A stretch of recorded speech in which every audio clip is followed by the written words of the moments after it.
adjusted. I adjusted the. Hold on, I think mine maybe. I'm not sure if mine is or not as well. But I adjusted the desktop audio for what I thought was one source, but it's the whole thing. So we should be streaming live now. And the question is, and can they hear you too? Wow. Can we be heard? Hold on. How about now? Try it now. Check. Oh, people going out. Okay, so I'm speaking now. Just a bit of a check here. Can anyone hear Rory? There you go. How about now? I think they should be able to hear you now. Hey! There he is. We did it. Good. Holy cow.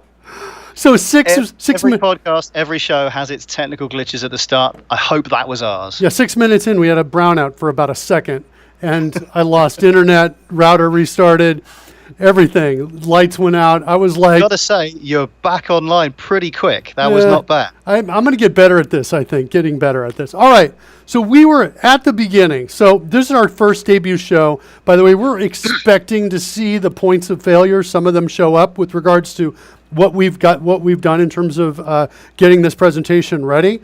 But we appreciate you being out there and helping us out with the feedback in the chat room. Absolutely. That's huge for us. Thank you so much. We were talking about who is the show for at the beginning. Yeah. And I wanted to just reiterate that if you know me, you probably know I'm a little bit crazy. And so I try to do things kind of in an over-the-top way. And so when Rory asked me, who's the show for, I was like, he's like, is it for beginners, learning how to do JavaScript? Is it for experts? And I was like, it's for both. And I'm sure Roy was like, oh, great. No, that's fantastic. All right, it's great to be opening this stuff up to a decent breadth of people, okay? Because they keep us honest, right? Right. If we find ourselves going far too fast and somebody asks, hang on, whoa, what did you mean there? Well, then we can go back over that. We can cover that in greater detail. We want to inform people. We want to educate. This is a good thing. We want to educate, and we want to entertain. And I think with regards to entertaining, I think you're going to find the show funny. I think you're going to find it pretty fast moving. So if you're a new programmer and you're going to try to copy in the code that we're writing, you'll have to pause the stream, the playback, or watch it later on video and pause it as you go step by step. However, at the end of every episode, we're going to check in the code and tag it with that episode number, so you'll be able to get the code for that episode out on GitHub. Roy, can you put my GitHub URL out in the chat room? Absolutely. Excellent. Yep. That's why Rory's here, by the way. He's here to make things go quickly so that I can focus on the code and the essence and that I won't get distracted. So things like that will come up from time to time where I'll say, hey, can you help me out, Rory? So we want the show to be entertaining, right? For newbies, for folks who are new to JavaScript or new to programming, guess what? I'm totally new to JavaScript, right? So I'm going to be learning this with you. I think that's good. And that's going to mean that we're going to be asking the same questions that other people are. Right. I think we will. Also, for expert developers out there, I've been coding for, if you round up, almost a half a century, right? Ooh. You have to round up a bit. I know. Roy just got very sad. He was like, oh, I'm sorry to hear that. I've been writing code since I was about 16 years old. And I'm like in my 50s now. I think I'm going to be 54 this year. And so I've been writing code for a really long time, for decades. And as a result, I have a pretty good sense of design and architecture and structure. So often I have this is a premonition, but I expect that during the show, I'll be like, there's got to be a better way, and we'll have to do some research maybe to find something. But I expect it's going to be entertaining for everyone. That's what my take is on that. What do you think, Rory? Anything else we should discuss before we go? No, I think that's good. I mean, so what are we going to be doing here? I mean, some people have seen what the objective here is. I mean, I take it from this first episode at least, we're going to start by doing a two-dimensional game in JavaScript, which is very interesting to me. Yes. That's kind of the, but the thing is if you saw some of my tweets, guess what? You guys get to tell us what we're going to build. Right? It's totally off rails. I'm starting here with essentially zero prep from the standpoint of code and what we're going to write, with the exception that I built an empty HTML file called game1.html that you can see right up here at the top of my, at the screen here, right? Yep. So so chat room folks that are here for the first time are going to be able you'll be able to really determine the outcome of the next 10 or 20 shows, right? We're going to keep building this game until we say it's done, right? And we're going to keep working at it. We'll refine it. We're going to work to make code that is well designed, code that's easy to maintain, and that sort of thing. So that's what we're going to head to do. And with that, I kind of feel like we should maybe start some coding, but we don't know what we're going to build yet. So maybe we should talk about that, talk about the designs of that. Yep. So let me try see if I can get some other technology to work right here, and let me switch over to my design layout, and I want to talk about a couple of designs. And Rory is asking me to share my screen. Rory, you're going to have to look at this on the stream with everybody else when I switch to the design layout. This is a piece I had failed to inform Rory about until now. So you'll see this on the stream, and then you'll be able to see this later. So we have a couple options. One of the things that I definitely really am interested in doing is I'm interested in simulating gravity. And so, this idea of having, like, for example, a ball bouncing, and maybe having some kind of hoop that we've got to get it into, like that. And then as one of the gameplay elements might be a paddle that we move back and forth. And so if we don't get the paddle under the ball just drops through. But if we get it for all the bounces, it'll go into the hoop, and we'll score points. So that's one of the ideas for the game. By the way, I do have a pen with this, but unfortunately, due to some software problems and a last-minute monitor switch, I'm using the mouse. So we're dealing with that. Mouse drawing, not so easy. Not so easy, you're right. The other thing I was thinking about is maybe not so much a game, but a really cool simulation related to gravity. And it kind of looks like this. It's kind of like I've got my person here, my astronaut, and he's maybe up on the moon. And over on the other side of the screen, I've got another astronaut. And this astronaut might be on Mars, for example. And you can choose what planets. It's essentially a planet comparison simulation. And they're both holding rocks like this. And then I've got maybe a button up here that says drop. And they drop the rocks like that. Oh, yeah, there's no way I'm going to write this out. You can pretend that says drop. And then the rocks go down like that. And that's the other one. So to help you visually simulate and compare gravity on other planets. And maybe we could extend that to have different kinds of views, like comparing sizes of two different planets. Comparing other attributes of the planet as well. And getting a visual idea of these things is quite useful because, I mean, apart from anything else, we know that we have standard sort of gravity here. We measure everything based on Earth gravity.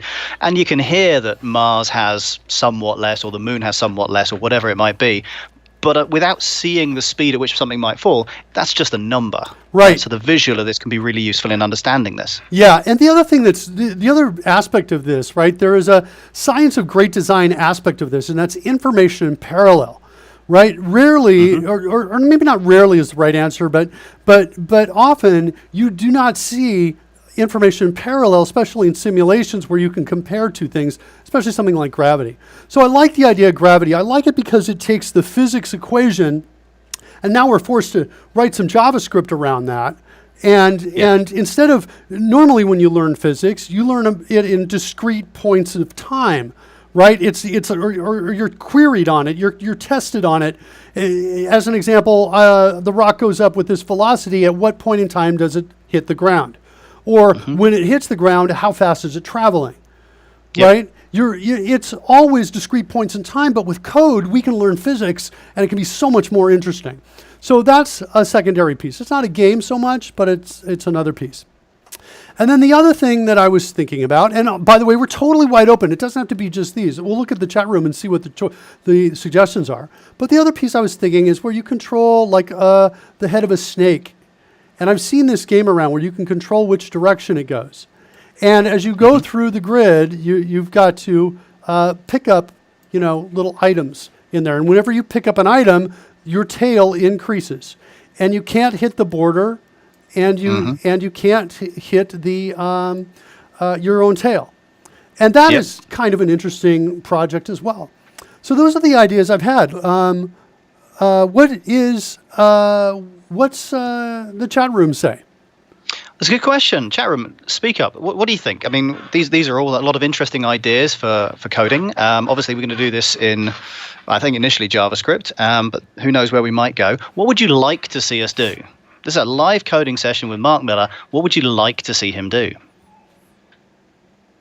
And give that a little bit of time to sink in, because what do you want, Rory? It's going to take some time. Yeah. Sorry? What do you want, Rory? Me, I'm quite interested in the initial idea of a little JavaScript game. I believe you showed me something off screen, maybe was it last week?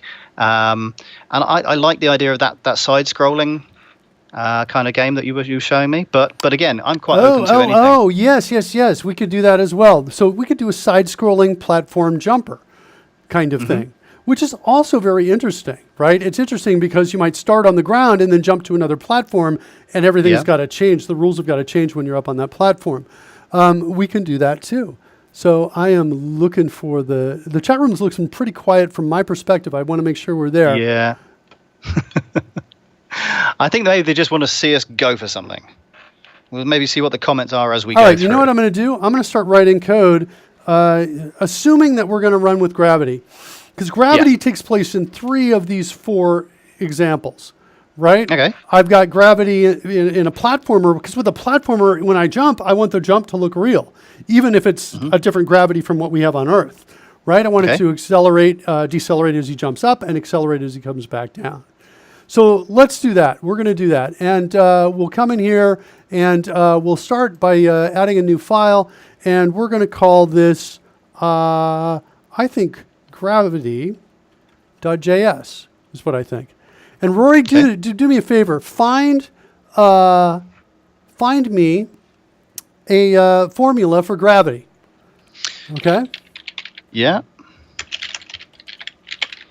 So, well, from memory, it's 9.8 meters per second, which is an acceleration. Now, I want the formula that uses acceleration to calculate displacement, how far I've moved.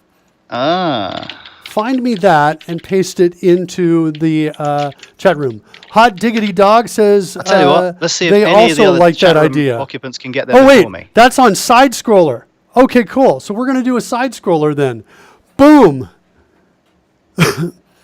Yeah, something to do with mass is the question. There should be, I'm looking for velocity, time, and acceleration as components of the of it. And we're going to come in here, and we need some to create some functions in here. So we're going to create a function called get displacement from, or get displacement. And that should take 3 parameters. One should be velocity, I think. Another one should be time, and the other one should be acceleration. And actually, you know what? I don't want to call this gravity. I'm going to call this physics. I'm renaming. So let's do that. We're going to create something else called gravity later. All right. Do you have a formula for me or a URL? I do not. But at this point, we have something in the chat room. With G times M1 times M2 over D to the power of 2. That is not the one I'm looking for. It's not the one you're looking for. These are not the droids. All right, let's calculate displacement. I've got one here. Time is velocity F minus velocity I over acceleration. Would that be the one you're looking for? That sounds nice. Hold on, let's see what I've got over here. UT 1/2. So what's UT in that formula to displacement? It's like there's an initial velocity, right? Initial Yeah. velocity, and let's try that. Ooh, that's feeling good to me.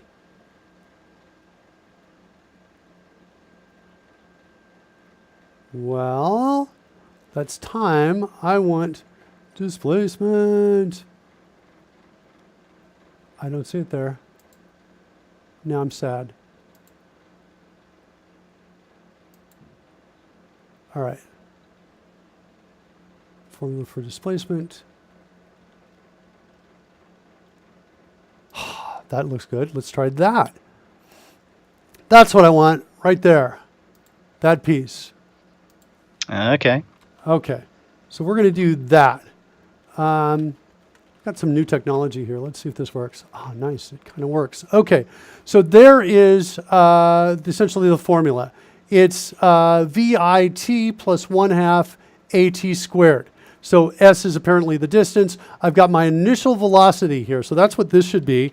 Initial velocity, 1/2 AT squared. So that's my displacement. So now I want to say, I could say return.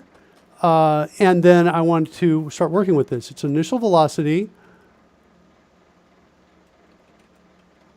times time plus acceleration times time times time. And all that divided by 2. And that's the displacement right there. Okay. Initial velocity times time plus 1/2 A times squared.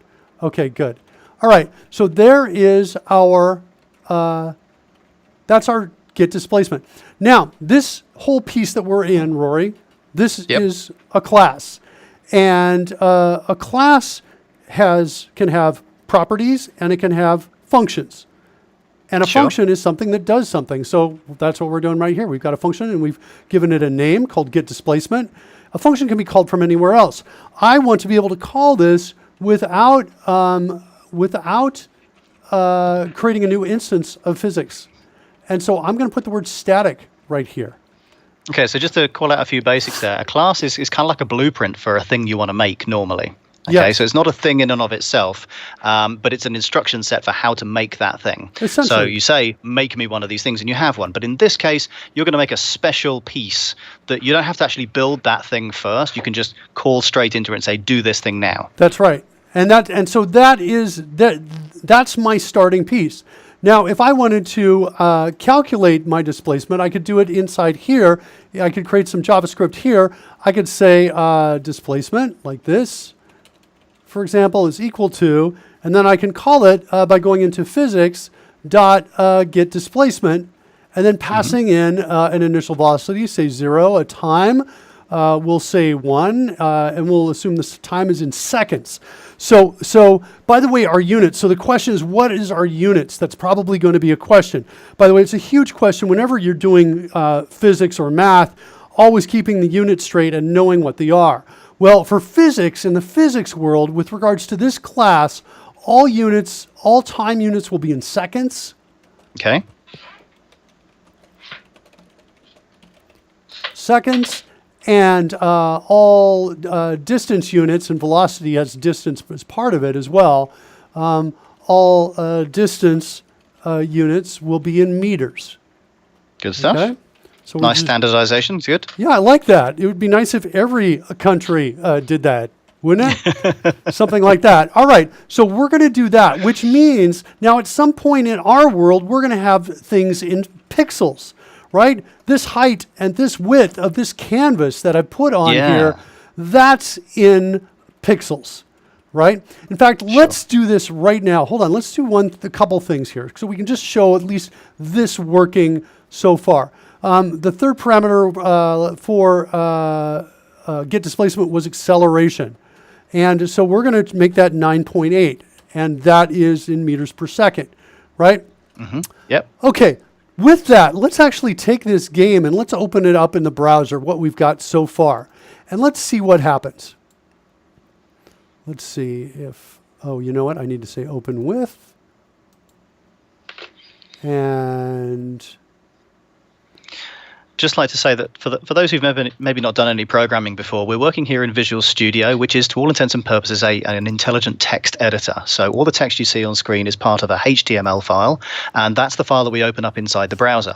The piece you want to concentrate on the moment is there's two pieces there. There's a canvas and a script. The canvas is what it sounds like. It's literally like an easel, an artist's canvas to paint on. Okay, so we're going to be doing our painting directly to that at some point in the future.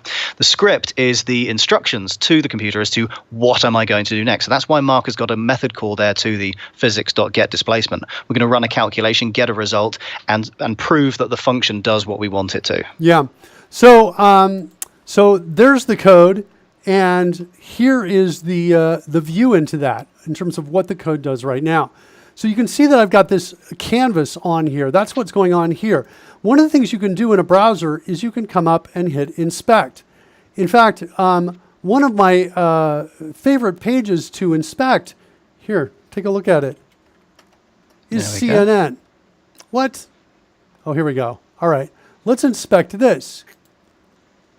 And take a look. There's an ad down here in the console window for developers. We're trying to make it faster. Think you can help? Send your ideas too. Kind of fun. So let's look at that. The console window is right down here. And notice we've got an error. Physics is not defined. So if we go back into the code, you'll take a look. You'll see, well, wait a second. We did define it. The problem is that game HTML doesn't know about it. And we have to help it know about it by referencing that file. And we can reference it with a script import tag right here like this. And if we save that and come out here and refresh, the error goes away. Okay? Now, something that's really cool, this console window is cool. And for folks who are new to this, this is one of the things I really I liked about this. You can actually create your own variables here. And a variable is like a temporary bucket. And I could say, create a variable called like my bucket. I could call it anything I wanted to, right? And I could say that's equal to 4, like that, and hit enter on it. And it says, okay, my bucket is 4. It gives me back that value again. I could also say my bucket is equal to 6. And then later, if I typed in my bucket, like that, whoops, not my, but my bucket, and hit enter on it, it'll come back and say that's 6. I can also make it bigger, right? If I do this, we'll go ahead and do this and take a look at this. If I do this, it still says it's 6, but wait, what if I see what it is now? It's 7. So putting 2 pluses at the end increments the value of a number. But what's really interesting about it is that it doesn't do it until after its value is read. So if we're going to read the value, it's going to come back as what its current value is, and then right after it's read, it'll go increment it for me. So in this case, print the value to the screen and then add to it, leaving it a little bit bigger than it was before. Yeah, it's a little bit interesting, and this works the same way in code as well. If I come in here and hit enter now, you'll see 7, but then if I come in and check it again, it'll be 8. I'm just using the up and down arrow keys to cycle through this. If, by the way, I put these at the beginning of it, we should see this go to 9 immediately. So if I wanted to increment it before reading the value, I could do that. So kind of interesting. I can play around with things right here in the console. Okay? Yeah, it's like a little sandbox for playing around. Exactly. Things you do here can have an effect, but it doesn't have to be a permanent effect and doesn't directly influence the code we're writing in the editor. The other thing I can do as well, by the way, I'm using Chrome, which I really like the Chrome browser for debugging. I've grown fond of it and haven't really checked a lot of, really compared I haven't compared in depth at all. I've looked at a few other ones, but I'm totally satisfied with the way the Chrome browser works. Sure. Let's talk about how we can send messages to the console, and we'll take a look at the source code here in a second. Let's come in here and let's let's send a console .log message out, and we'll put quotes here, and we'll send out displacement. We'll say displacement equals, and then we'll do a plus here. We'll make a call to console log. We'll come back over here. We'll refresh, and there you can see displacement is equal to 4.9. So it figures out that after 1 second, of falling with an initial velocity of 0 at 9.8 meters per second, its displacement is 4.9 meters. Is that right? That doesn't sound right to me. Shouldn't it be 9.8? It's interesting. Instinctively, you might think it'd be 9.8, but it will have been falling over the course of that first second, and only when it gets to the end of the second will it be having reached 9.8. So I figure something less than 9.8 is correct. But I'm sending a value of 1. Now we need to confirm, because it doesn't feel true to me. My understanding of this has always been, if it's 9.8 meters per second squared, that after 1 second, the value should be 9.8, is what it feels like it should be. Let's see, falling object, and you can search for this too, Rory, and see if you can find this. Distance traveled, like this, calculator. That's what I'm looking for. Whoops, misspelled calculator. Free fall calculator, let's try it. Okay, height, time of fall. The time of fall is 1 second. The velocity is 9.8 meters. The height is in fact 4.9 meters. Oh, because of the divided by 2 in terms of the calculation. So I guess that's right. Interesting. Okay, so I was wrong on that. It doesn't fall 9.8, and that the number that we're getting, no thanks. The number that we're getting, the 4.9, is matching what we're seeing down here. So that feels correct and true. Also interesting, look at this. The velocity for Earth, or I'm sorry, wait. The gravitational acceleration for Earth is that. It's not quite 9.8. It's a little higher, is it? Yeah.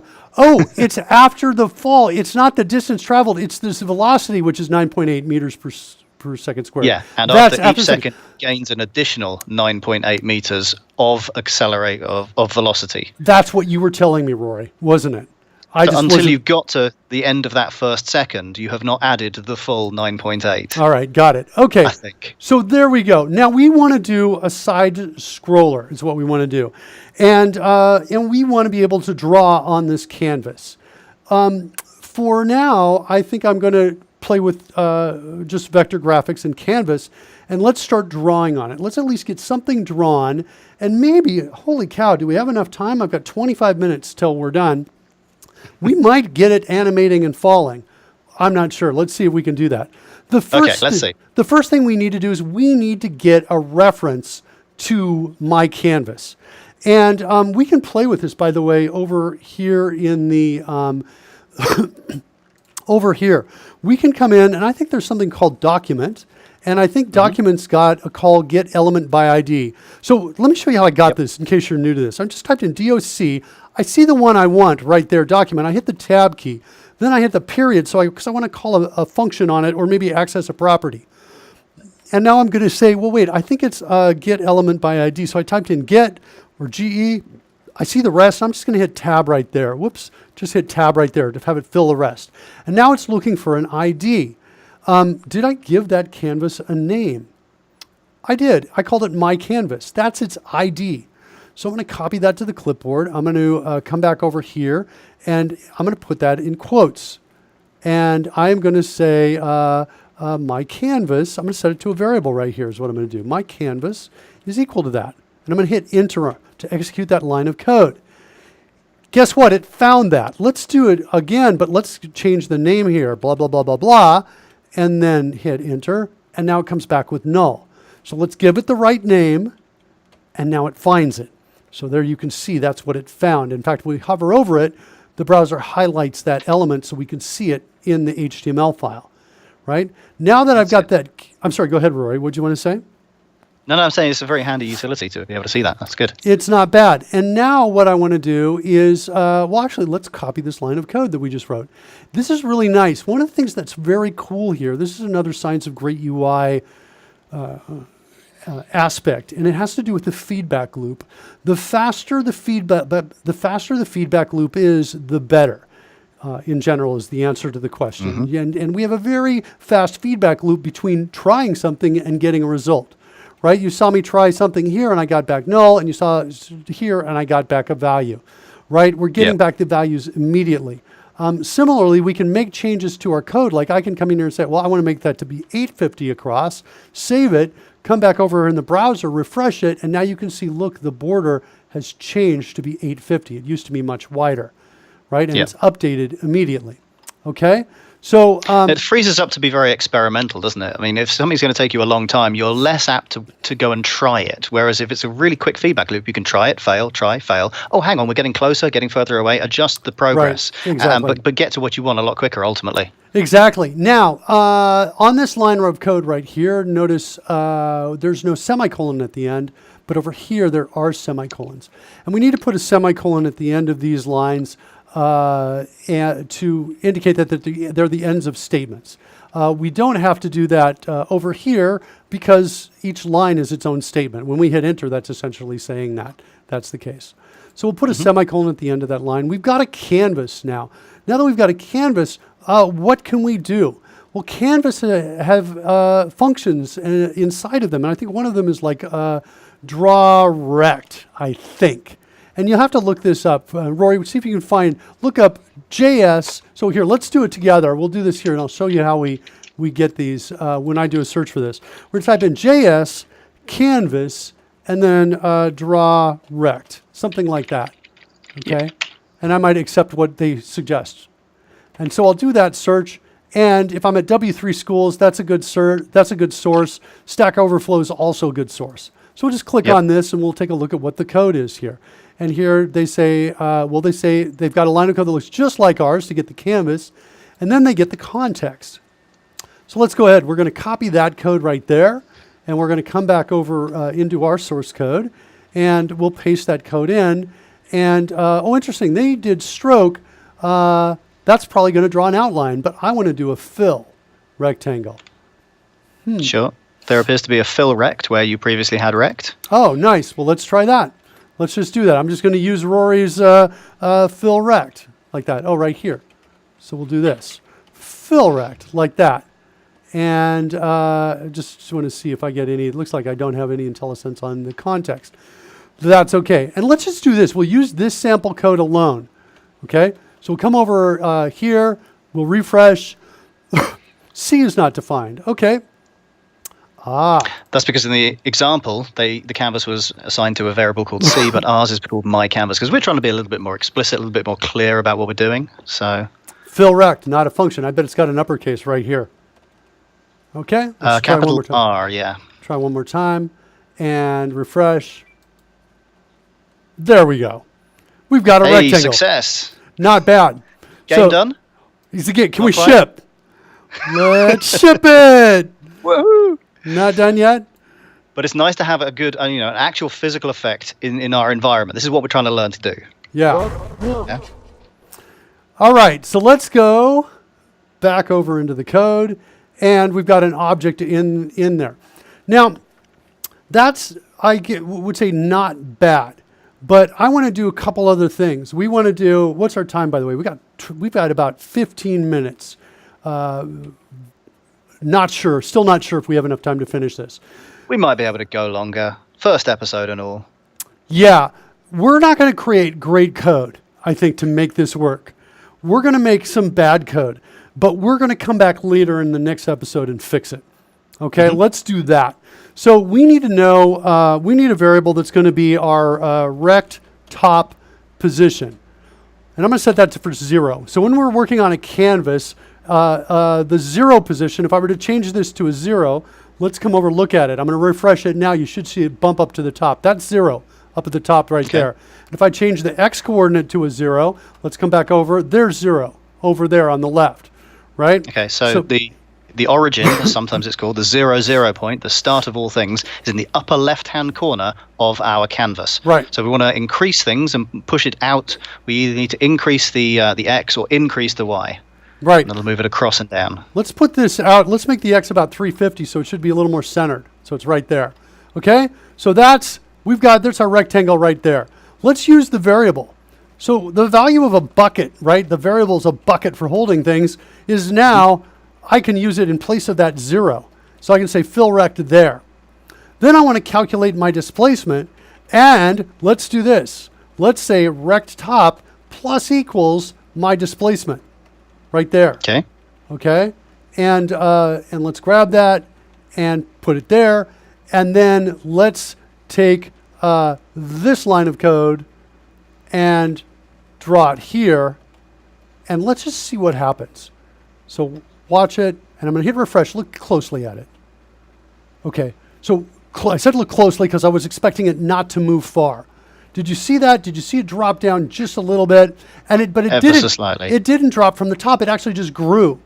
And the reason for that is because the canvas, we need to clear it. We need to clear what Gotcha. we've drawn.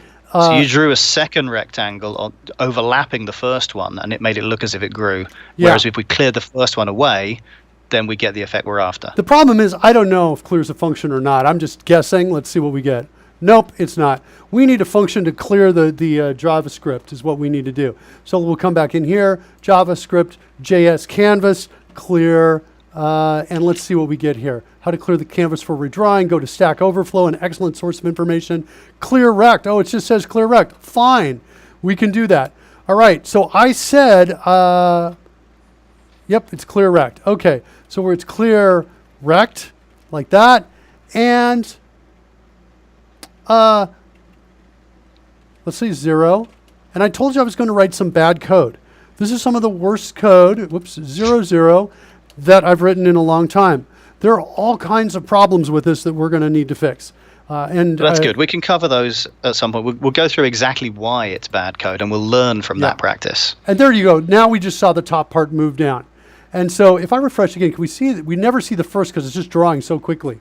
But that's we're actually now moving down with the displacement, okay? And in our scenario, we are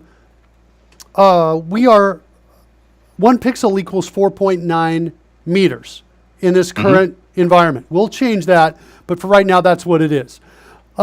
Next, though, we need to now essentially do this repeatedly as time moves on. And so what we need to do is we need to get a new, we need to store the start time. So I'm going to create a variable called start time and say that's equal to a new date, like that. Okay. Okay? That's my start time. And then I'm going to get my draw time and do that later. Let's create a function. We need to create a function in here. And there we go, function. And we're going to call this update screen, I guess, for lack of a better word. And a function looks like this in HTML. It's got the word function in front of it. With physics, we didn't need it because we were inside a class. We didn't need the word function. But inside the script tags, we definitely need to have the word function there. So we're going to call update screen. And in update screen, we're going to get, we could reuse the canvas there, the rect top. We need to call fill rect. We need fill rect up here for sure. And we need clear rect as well. So we're going to move those up. We don't need the second fill rect because we're already doing that. And we need to calculate a displacement like this before we draw it. And we need our start time, but we need to change that to current time. Just call that now. Okay? Now. Yep. And then we want to create a new variable called displacement equals now minus start time, right? So we're whatever time it is now minus when we started. Now, that's going to give it to me in milliseconds. Okay, that's going to be quite a lot of milliseconds. So if I divide by 1,000, that should get me into seconds. And by the way, I don't want to call it displacement in seconds. Roy, by the way, I want to make sure you're keeping an eye on the chat room in case anybody's shouting out, no, it should be this. No. Now, everything I can see is compliments, and there's even been a suggestion. Remember we were talking about gravity earlier and how it worked and stuff? There's been a reference given for anybody who's interested in learning about these things. There's apparently a very good book you can get, Gravity from the Ground Up. There's a web link in the chat there. Oh, nice. Nice. So, very good. Love it. Great contribution. Kudos there to Least Fix Point, I believe. Least Fix Point. Awesome. Yep. Okay. All right, so so this is what the code looks like that we need. Now we need to call update screen every few milliseconds. Mm-hmm. By the way, I don't want this. I don't need this anymore. I'm just going to comment that out. So I can just do 2 slashes there to comment out that code. So now I want to call something. I think it's called a set interval. And it's going to take a handler, which is update screen, and a timeout. How much time it's between the intervals, and this is in milliseconds. So I'm going to say every 10 milliseconds we'll update the screen. And let's just try that. Let's see what happens. If this works, that's awesome, because we're like, oh wait, does it look like it's accelerating now? What? Displacement. Oh, this is displacement. Oh, I know why. You know why it doesn't look like it's accelerating? Because we're not using this. We're just telling it the time is always 1 second. Now let's change it to that. See that? Sorry, let me just hold on that for a second so you can see it. We were passing in a 1, and now we got to pass in the actual time. So now let's see it and see if it looks real. There we go. I'll refresh again. Boom. Right? Yeah. By the way, for our game, what would be very cool, since we're using gravity, is if there were obstacles you had to avoid that were also bouncing and using gravity, like a bouncing ball or something like that. We might have that kind of thing with abilities to slide under or jump over the balls, something like that. That might be fun. Okay? Pretty cool.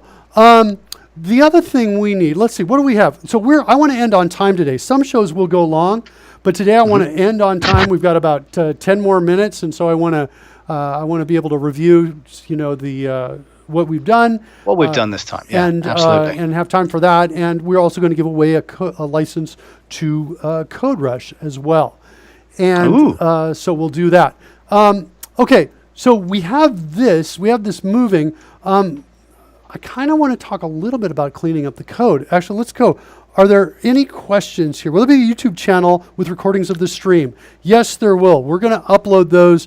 By the way, totally new to streaming on Twitch, as you can probably derive from what we've done so far. But we will figure it out and get it up there, I think, right afterwards. So we're going to do that. So yeah, let's do this. Let's kind of review how we got to here, because it's about 10 minutes to the wrap-up point. Let's talk about what we're going to do next time. By the way, I really love this idea for a game. I like kind of what we're doing here, right? This idea that we're going to do a platformer. There's going to be, some bouncing pieces, some elements of gravity in it. I like the ability to get, for example, I imagine being able to grab a power-up, and then that changes gravity, for example. All of a sudden you can jump like you're on the moon or something like that, right? So we could even kind of blend some science in where you could simulate the different gravities of the different planets, and the power-up would look just like the planet. Wouldn't that be cool? Right? That'd be nice, And then you could even choose which planet you wanted to go for, right, based on what you would do. I'm really excited to play this game. I wish it was done. So let's see. So what have we got so far, then? So what have we done? We've got ourselves some HTML, some JavaScript, and quite actually not very much of it either. We've experimented within the browser to help us explore the API in question. We've showed people how to locate some help. In this case, from W3 Schools was quite useful. We've got some basic initialization, which says get my canvas, get a context to that. And then we've got an attempt to set up a repeated call to update the screen based on the fact that time is changing. All right, and time is going to influence our gravity equation, which we've set up in our physics class. Yeah. Okay, so each iteration, it says, well, how much time has passed since I did this last time? And now I'm going to update the rectangle. I'm going to clear the screen, update it again to reflect where it should be after this point in time. Yeah. And so, and we should also re-emphasize that there's some code here that really needs to be cleaned up. We need to simplify this code. We need to make this code smarter and more contained. Put things where they belong. So that's on our list for where we're going to go. The other thing, if we come over here and play with this, notice it just drops off of screen, right? There's no bounce here at all. I'd like there to be a bounce, and I'd also like 1 pixel to not be 1 meter, because right now we're essentially simulating a drop from like 200 meters or something like that, or whatever it is, 650 meters, right? It's a huge drop, right, that we're simulating here. So I want to change that so that we are using the pixels. We're using the pixels correctly. I want to get a bounce in, so when we hit the bottom, it comes back up. So we've got bouncing simulation, and I want to move things into self-contained classes, right? A class that knows where it is, knows what its velocity might be, right? The initial, by the way, we didn't show initial velocity. I think we have time for that. Let's look at that for a second. Initial velocity, because we want to look at that in the equation too. Let's set that equal to negative 20 meters per second, okay? That's going to be my initial velocity, and then let's put that here, right there. So my guess is that means it's initially going to be going up. Yeah, that's what it should do. Rather than down, yeah? Yep, exactly. Until gravity takes over and drags it back down. Let's start the rect, instead of the top, let's put it at about 100 down, okay? Okay. And let's refresh and see if that works. Okay. Is it coming down? Just waiting. There it is. Okay, it just came down. I'd say my initial velocity is too high. Let's change it to a 2 meters per second. There we go. Let's change it to something in between. Let's make it 8 meters per second. Okay, here we go. Wow. And then down. Let's go to 5, negative 5, and try it. There. Okay. So we see that the initial velocity is working. When we're talking about learning physics, right, I think this is also so much more interesting to see it actually working, see the physics equations used to manipulate and move objects to help you visualize them. Okay. Absolutely. So we covered, so I'm going to check this into GitHub. Did you put a link out on there? There you go. I see it right there. I did, GitHub.com/MillerMark. That's up there in the chat window. We are going to, we're going to give away a copy of CodeRushed right now. All right. And so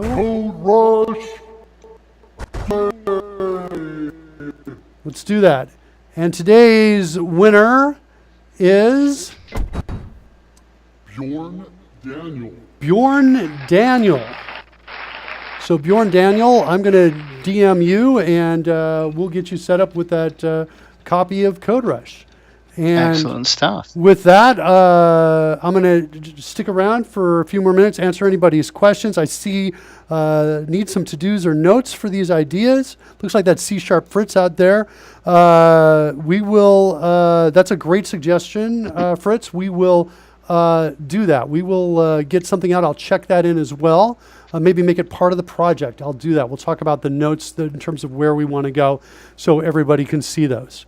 And Hot Diggity Dog says, congrats. Thank you so much. Absolutely. Congratulations. We made it through, and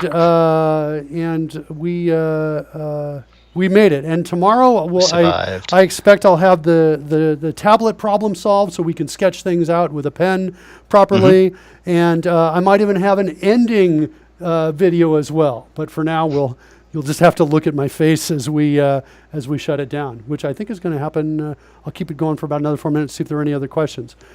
Rory, any other thoughts before you head out? Any other No, I think this is pretty good, Mark. I love the way that we've taken we've basically started with nothing. We have some HTML, we have a canvas, we have a small amount of JavaScript. We've even reached out to a class, done a quick demonstration of how that's done.